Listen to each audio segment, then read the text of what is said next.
Les envío un grato saludo a aquellas personas que se encuentran mirando o escuchando este video. Nosotros somos estudiantes de la Universidad de Magdalena de la Facultad de Medicina. Y hoy precisamente junto con mis colegas les venimos a hablarles de los trastornos de ansiedad. Como primer punto, ¿qué son los trastornos de ansiedad?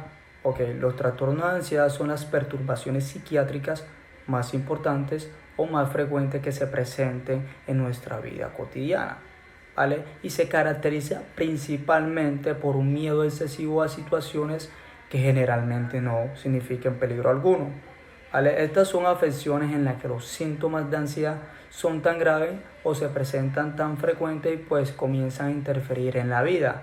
La ansiedad pues se puede conocer generalmente como una sensación de inquietud. Estas son experiencias emocionales con las que prácticamente todo ser humano está familiarizado, pero con el simple hecho de que todos estemos familiarizados con este trastorno, esta experiencia emocional, no quiere decir que sea de fácil definición. La ansiedad compromete el funcionamiento del individuo provocando un déficit funcional y un malestar que por lo general esa persona que padezca tal trastorno busque ayuda médica o necesita ayuda médica. Por lo tanto, se considera un trastorno de ansiedad cuando es crónico, grave e interfiere con las actividades de su día a día.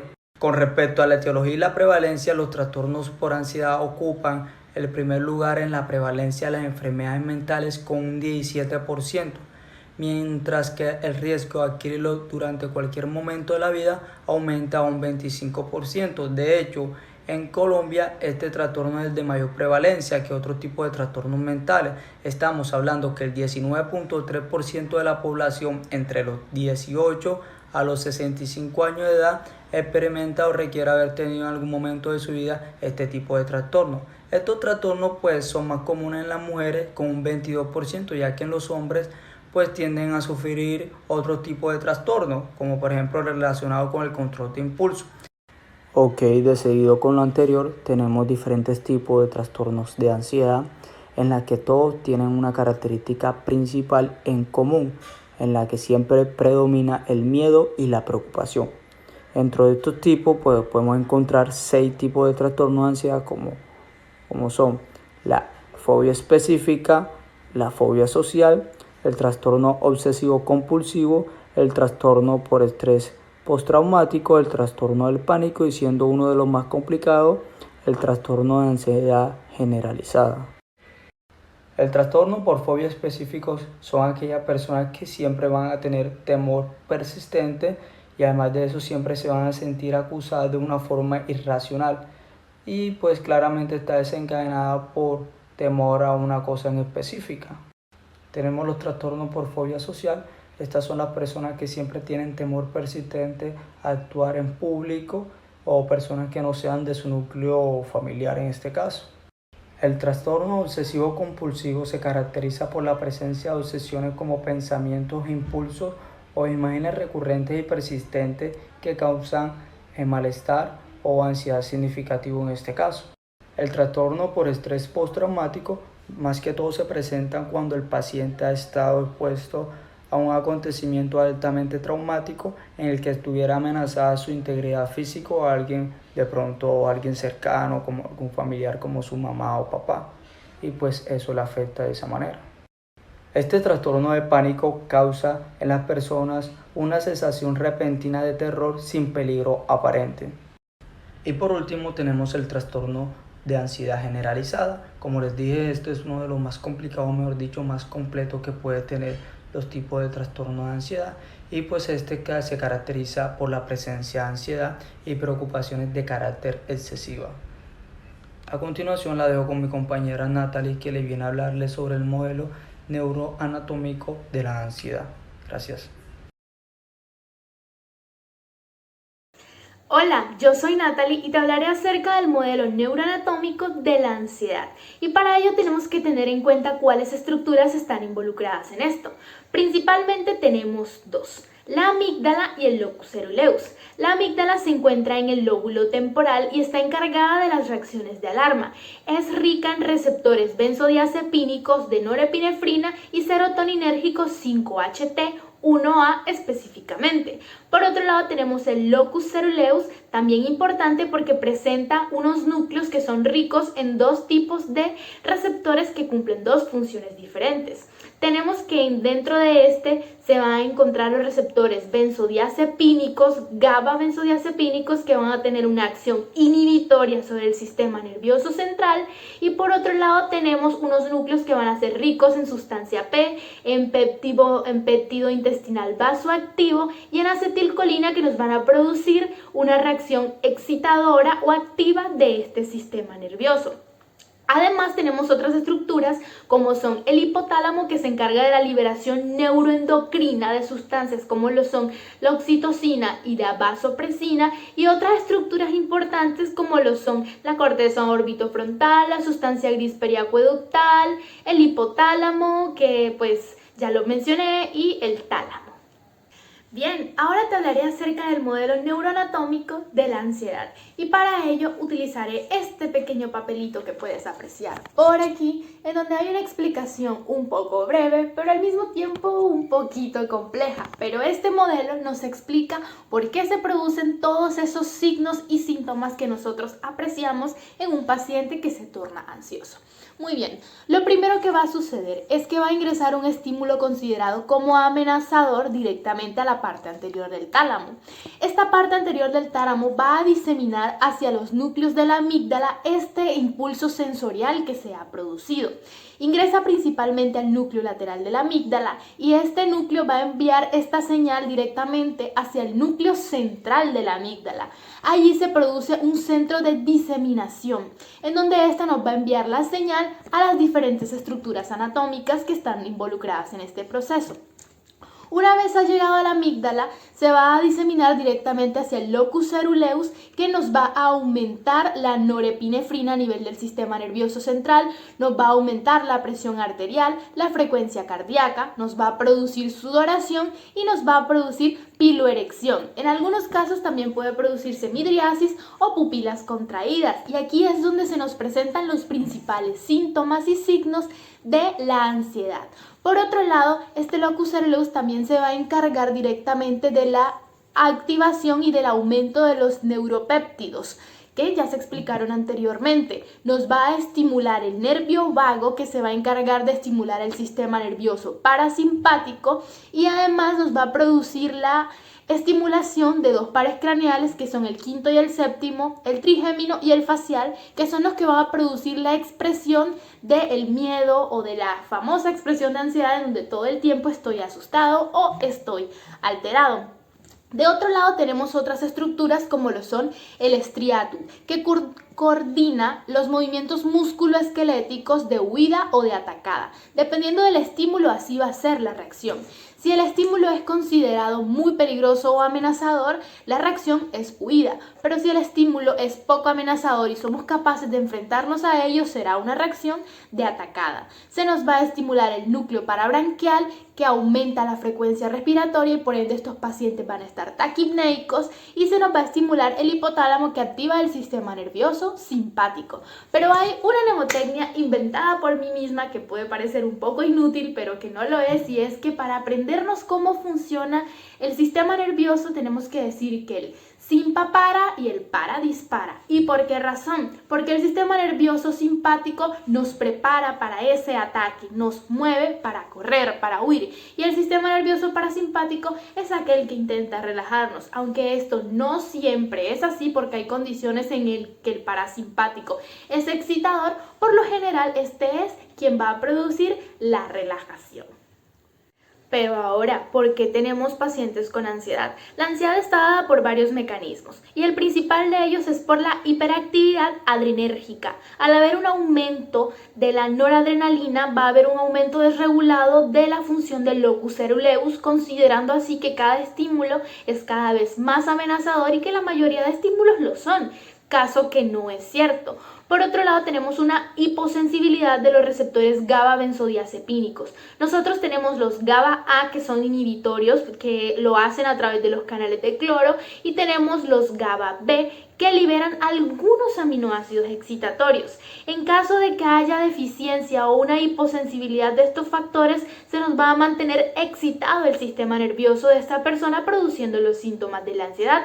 Por otro lado, tenemos una disfunción serotoninérgica, teniendo en cuenta que la serotonina está presente y funciona como un inhibidor del GABA. En caso de que haya una hiperactividad de esta y se disminuya el GABA, va a haber una hiperactivación del sistema nervioso. Cuando tenemos muy poca serotonina, se nos va a producir una activación desregulada del locus coeruleus. También tenemos la disfunción de la corticotropina. La corticotropina se encuentra en la amígdala y es estimulada por el estrés y el miedo. Esta aumenta la noradrenalina y al aumentarla también va a haber una hiperactivación del sistema nervioso central. Te dejaré un cuadro al final de esta pequeña explicación para que puedas entenderlo de una mejor manera. Este cuadro ha sido tomado de un artículo de Honduras cuya referencia dejaré directamente en el cuadro.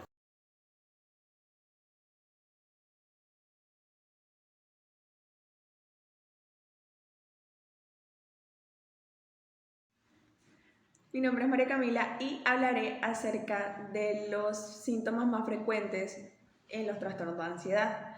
Estos se pueden dividir en dos: molestias somáticas y quejas psíquicas. Empecemos con las molestias somáticas. Teniendo en cuenta esto, los síntomas más frecuentes que va a presentar los pacientes que acuden a atención primaria en cuanto a sus molestias somáticas son, en número 1, la cefalea, dolor y tensión muscular difusa. Luego tenemos las molestias torácicas. En cuarto lugar, las molestias digestivas. También tenemos que el paciente va a presentar dificultad para conciliar el sueño, mareos y sudoración. Ahora, en cuanto a las quejas psíquicas, tenemos que las más frecuentes son: número 1, preocupación excesiva. En segundo lugar, una dificultad para concentrarse. En tercer lugar, el paciente puede presentar olvidos. En cuarto lugar, sensación de que algo grave pueda sucederle. El paciente también puede presentar nerviosismo, irritabilidad y sobresaltos. Entonces, teniendo en cuenta todo esto, nos preguntamos: ¿cómo podemos llegar a un diagnóstico de un paciente con trastorno de ansiedad? Es decir, ¿cuáles son los pasos que debemos seguir para esto? Los pasos son los siguientes. Tenemos un total de 6 pasos para llegar al diagnóstico de trastorno de ansiedad. El primero de ellos es escuchar. En este punto debemos concederle a nuestro paciente el tiempo necesario para que éste nos describa todos los síntomas que está presentando, los factores que él considera que agravan sus síntomas y la evolución de lo que él cree que le está ocurriendo. En segundo lugar, nos disponemos a preguntar. Teniendo en cuenta los síntomas que nos ha descrito el paciente anteriormente, lo que vamos a hacer en este punto es tratar de obtener más información para llegar a una hipótesis. Esta información la vamos a obtener realizando preguntas como: ¿cuáles son las molestias que está presentando en el pecho o en el abdomen? Que nos las describa más a profundidad. ¿Qué cree el que está desencadenando los síntomas? Si últimamente ha tenido preocupaciones de tipo familiares, económicos, académicos, y así vamos formulando mejor nuestra hipótesis y nuestro diagnóstico. El tercer paso corresponde a evaluar. En este punto vamos a realizar el examen mental, haciendo hincapié en el estado de intranquilidad y nerviosismo presente. También debemos investigar acerca de los pensamientos negativos que preceden a las crisis ansiosas.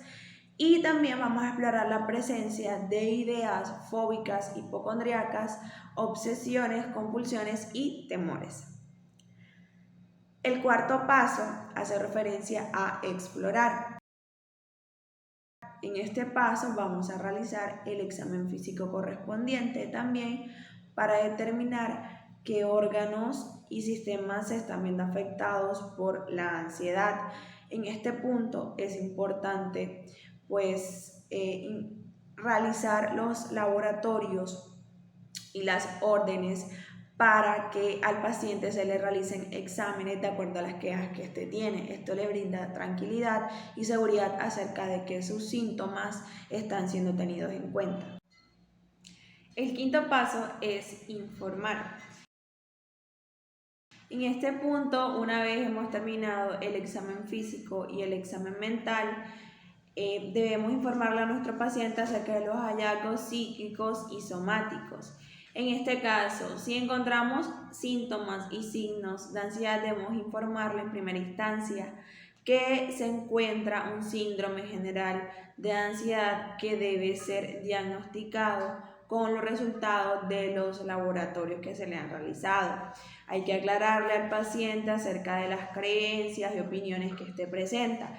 Importante, debemos evitar utilizar frases como todo está en su cabeza, esto está normal o usted no tiene nada.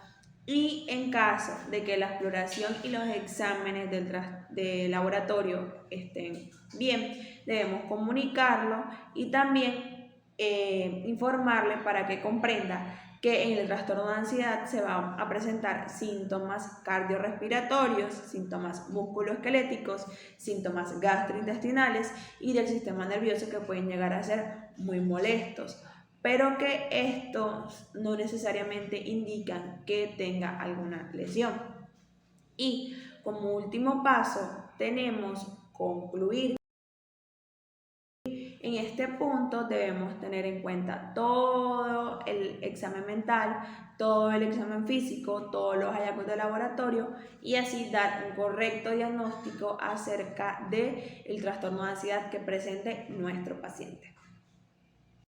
Para el diagnóstico diferencial y tratamiento vamos a tomar cada uno de los tipos de trastornos de ansiedad. Como primero tenemos el trastorno de ansiedad generalizada.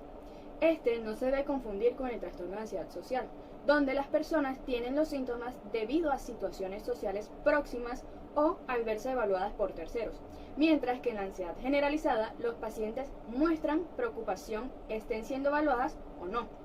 También los demás trastornos de ansiedad presentan sus síntomas ante eventos específicos, mientras que en la ansiedad generalizada se da en todo contexto.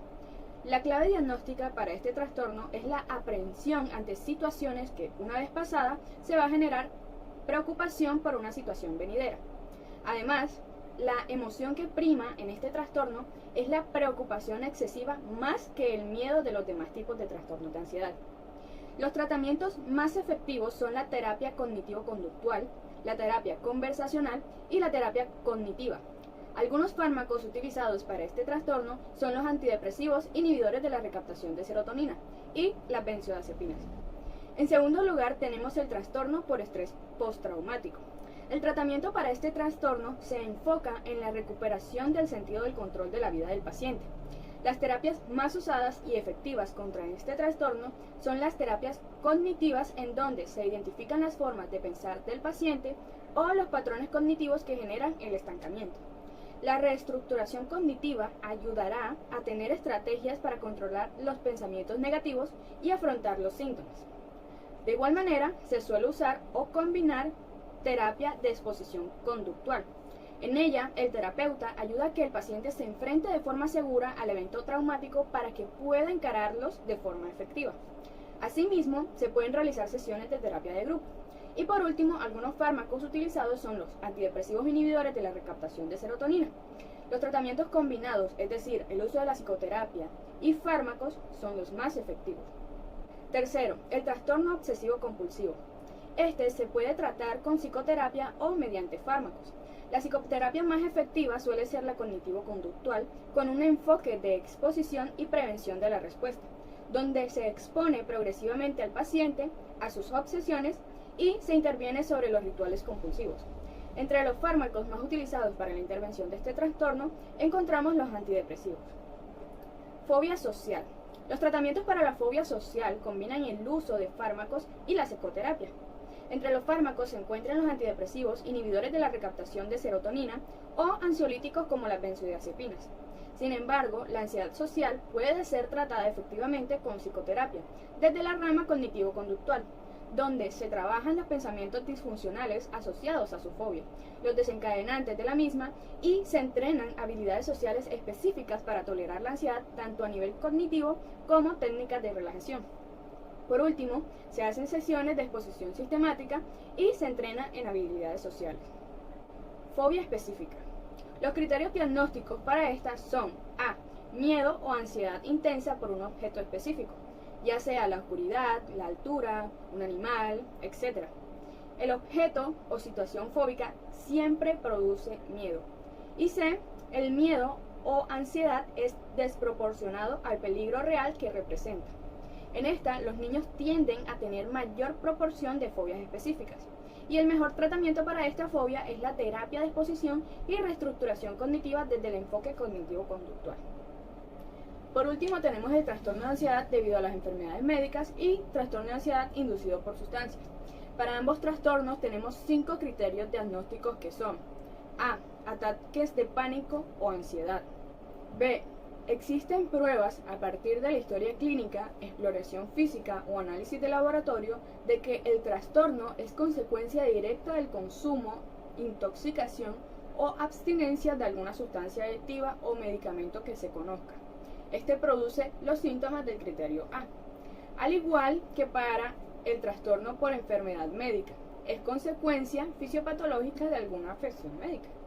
Para ambos trastornos, la intervención está relacionada con disminuir los síntomas de ansiedad del sujeto, ya sea con psicoterapia desde lo cognitivo-conductual o bien con el uso de fármacos, ya sea ansiolíticos e inhibidores de la recaptación de serotonina.